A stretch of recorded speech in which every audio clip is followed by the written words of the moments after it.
नमस्कार दोस्तों, स्वागत है आप सभी का समाधान एजुकेशन के इस यूट्यूब चैनल पर। साथियों, आज के इस वीडियो में हम लोग बात करेंगे रीट 2023 के वेटिंग लिस्ट को लेकर। कई सारे स्टूडेंट जो है वेटिंग लिस्ट को लेकर क्वेश्चंस कर रहे हैं, तो मैं आप सभी को बता दूं कि ऐसी कोई भर्ती नहीं है जिसमें वेटिंग लिस्ट नहीं आती है। तो निश्चिंत रहें, क्योंकि रीट 2023 में भी बिल्कुल वेटिंग लिस्ट आएगी। अभी दिक्कत पता है क्या चल रही है? अभी वेटिंग लिस्ट बाद में चीज़ आएगी। सबसे पहले जो दिक्कत चल रही है वो चल रही है ज्वाइनिंग की। जो दिक्कत है वो चल रही है, क्योंकि कई सारे स्टूडेंट्स को ज्वाइनिंग मिल चुकी है और कई सारे स्टूडेंट जो है वो ज्वाइनिंग के बिना रह रहे हैं। और उसका एक बड़ा रीज़न है आचार संहिता। और आचार संहिता जो है ईसीआई चुनाव आयोग के द्वारा जो है अभी इस पर ज्वाइनिंग पर रोक लगा दी गई है कि अभी आचार संहिता लग रही है, आप ज्वाइनिंग नहीं दे सकते हैं। और अब क्या इसमें दिक्कत क्या आ रही है? अभी कई सारे स्टूडेंट, क्योंकि ज्वाइनिंग कंप्लीट होने से पहले जो है आपकी वेटिंग नहीं आएगी। वेटिंग जो आती है वो ज्वाइनिंग कंप्लीट होने के बाद जो खाली पद रहते हैं उन पर निरीक्षण होता है, उसके बाद में आपके लिए वेटिंग लिस्ट निकाली जाती है। तो उसके लिए पहले ज्वाइनिंग प्रक्रिया कंप्लीट होगी, उसके बाद वेटिंग आएगी। तो कहीं ना कहीं इस ज्वाइनिंग जो प्रक्रिया है, ज्वाइनिंग प्रक्रिया से वेटिंग लिस्ट वाले स्टूडेंट्स भी कहीं ना कहीं इससे थोड़ा बहुत रिलेट करते हैं, और कहीं ना कहीं वो उनको भी फ़र्क पड़ता है इससे। तो वेटिंग लिस्ट बिल्कुल जो है वो कब तक आएगी? क्या चुनाव आयोग के द्वारा जो आचार संहिता लगी है, ये आचार संहिता हटने के बाद ही वो वेटिंग लिस्ट आ सकती है क्या, या ज्वाइनिंग उसके बाद ही मिलेगी क्या? तो मैंने पहले भी एक वीडियो में बताया था कि बिल्कुल ऐसा नहीं है कि ज्वाइनिंग प्रक्रिया जो है वो आचार संहिता हटने के बाद ही लगेगी।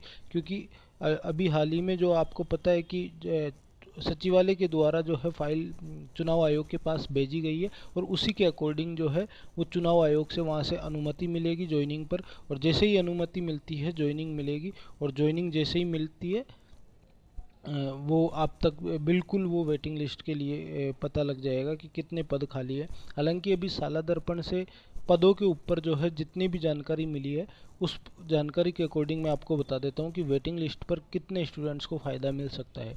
तो मैं आप सभी को बता दूं कि वेटिंग लिस्ट का इंतज़ार वही स्टूडेंट करते हैं जिसको उम्मीद होती है कि हाँ चलो ठीक है, हमारा भी नंबर आ जाएगा।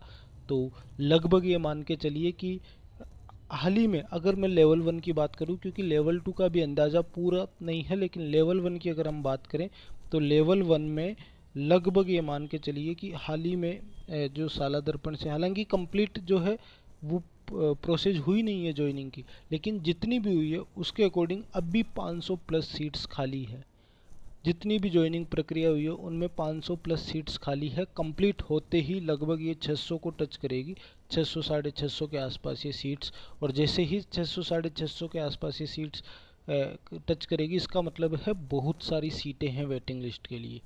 ये 500 से 600 सीटें बहुत होती है, लगभग 100-150 सीटों से ज़्यादा सीटें नहीं आती है जब 2 गुना का प्रोसेस होता है। अब इसका एक सबसे बड़ा रीज़न था कि जो वो लिस्ट जो है वो रिजर्व की गई थी, रिजर्व कैंडिडेट के लिए, मतलब जिन कैंडिडेट्स का कंप्लीट नहीं था प्रोसेस, तो उनके लिए अलग से जो सीटें रिजर्व गई थी, 2 से 2,500 सीटें, 2 से 2,500 के बीच में जो सीटें हैं वो रिजर्व की गई थी उनकी। और उन्हीं सीटों के चलते कई सारे स्टूडेंट अपात्र घोषित हुए, और उसी वजह से इतने पदों पर जो है वेटिंग लिस्ट की संभावनाएं हैं। तो ये चीज़ निश्चिंत हो जाइए। और अब कब तक वेटिंग लिस्ट आ सकती है, कितनी कट ऑफ रह सकती है, तो मैं आप सभी को बता दूं कि आचार संहिता हटने का इंतज़ार मत कीजिए। आप सभी जो है अपना वेटिंग लिस्ट, जिनको भी जो है वो अपना उम्मीद दिखती है, तो वो सभी अपने डॉक्यूमेंट्स बनवा लें। क्योंकि वेटिंग लिस्ट जैसे ही ज्वाइनिंग मिलती है, जितना जल्दी हो सकता है बोर्ड के द्वारा वेटिंग लिस्ट का भी बिल्कुल किया जा सकता है। तो इसमें निश्चिंत रहे। और कब तक हो सकती है? जैसे देखो, ज्वाइनिंग प्रक्रिया 10 दिन के अंदर भी हो सकती है, 15 दिन में भी हो सकती है। ये पूरी संपूर्ण चीज़ें जो निर्भर करती है वो ईसीआई के ऊपर निर्भर करती है, मतलब चुनाव आयोग के ऊपर निर्भर करती है। जैसे ही अनुमति मिलती है, बिल्कुल भी टाइम नहीं लगेगा, क्योंकि बोर्ड जो सचिवालय चाहता है कि बिल्कुल जल्दी से जल्दी जो है ये मिले, और बोर्ड के ऊपर निर्देश है कि फटाफट से ज्वाइनिंग प्रक्रिया कंप्लीट हो। और जैसे ही ज्वाइनिंग प्रक्रिया कंप्लीट होगी, आपकी वेटिंग लिस्ट को भी निकालने की प्रोसेस स्टार्ट हो जाएगी। तो ये वेटिंग लिस्ट के ऊपर है। जितने भी स्टूडेंट जो है आधा नंबर या पॉइंट में कुछ रहे हैं उन स्टूडेंट का 100% होगा, क्योंकि 500 सीटें लेवल 1 में बहुत होती है। हालांकि कैटेगरीज वाइज जो सीट्स हैं उनका पता लगेगा जब कंप्लीट ज्वाइनिंग हो जाएगी, साला दर्पण से डाटा निकल के आएगा तब। अभी जितना अंदाज़ा है वो 500 प्लस सीटों पर वेटिंग लिस्ट आने का पूरा अंदाज़ा है। मिलते हैं अगले वीडियो में, और अगर आपको कोई भी क्वेरी हो आप बिल्कुल कमेंट में पूछ सकते हैं।